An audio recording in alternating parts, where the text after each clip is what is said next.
Yang pertama ada karakteristik perkembangan kognitif, di mana ada tahap sensori motor dari 0,2 tahun anak-anak belajar melalui interaksi fisik dan sensorik dalam lingkungan. Yang kedua, tahap praoperasional 2-7 tahun anak-anak mulai menggunakan simbol, kata dan gambar untuk merepresentasikan objek dan kejadian namun masih egosentris.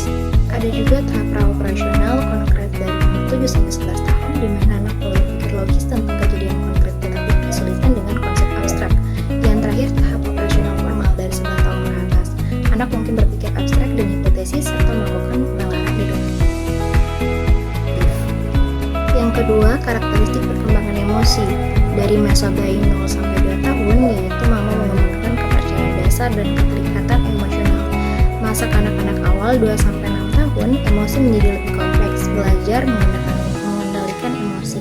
Kemudian masa kanak-kanak tengah dari 6-12 tahun, di mana mengembangkan empati dan hubungan pertemanan yang lebih dalam.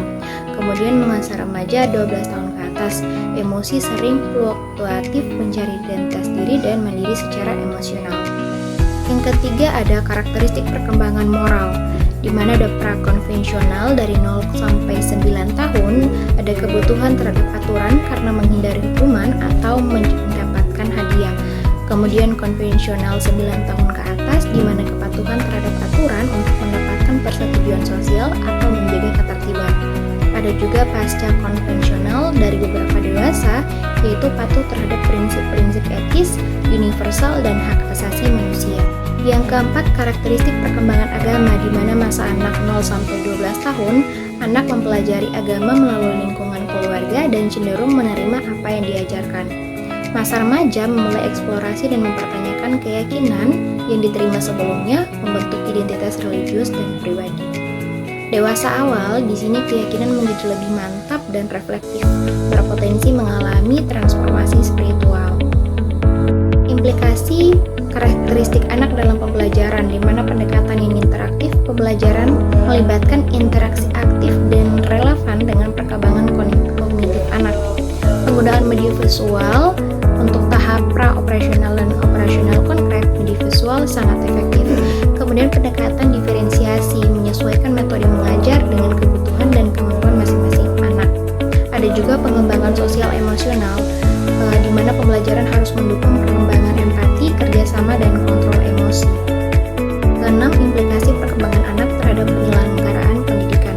Ada 3, kurikulum fleksibel harus mampu menyesuaikan dengan perkembangan kognitif, emosional, dan moral anak, pelatihan guru untuk memahami dan mendukung perkembangan anak, dan lingkungan belajar untuk menciptakan lingkungan yang mendukung dan eksplorasi diri, serta keterlibatan orang tua dalam mendukung perkembangan anak juga sangat penting.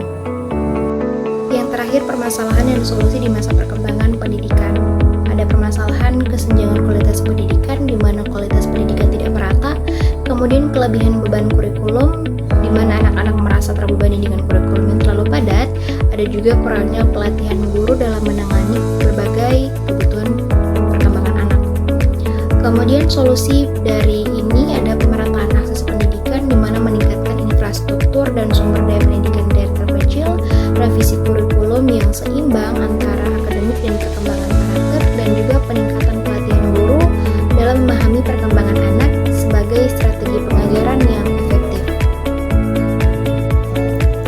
Kesimpulannya, pemahaman mendalam tentang karakteristik perkembangan kognitif, emosional, moral, dan agama sangat penting untuk menciptakan lingkungan pendidikan yang efektif.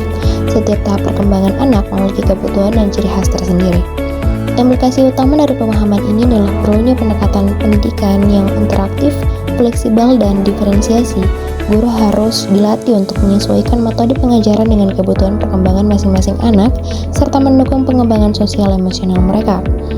Permasalahan seperti kesenjangan kualitas pendidikan, kelebihan beban kurikulum, dan kurangnya pelatihan guru memerlukan solusi sistematis seperti pemerataan akses pendidikan, revisi kurikulum, dan peningkatan pelatihan guru.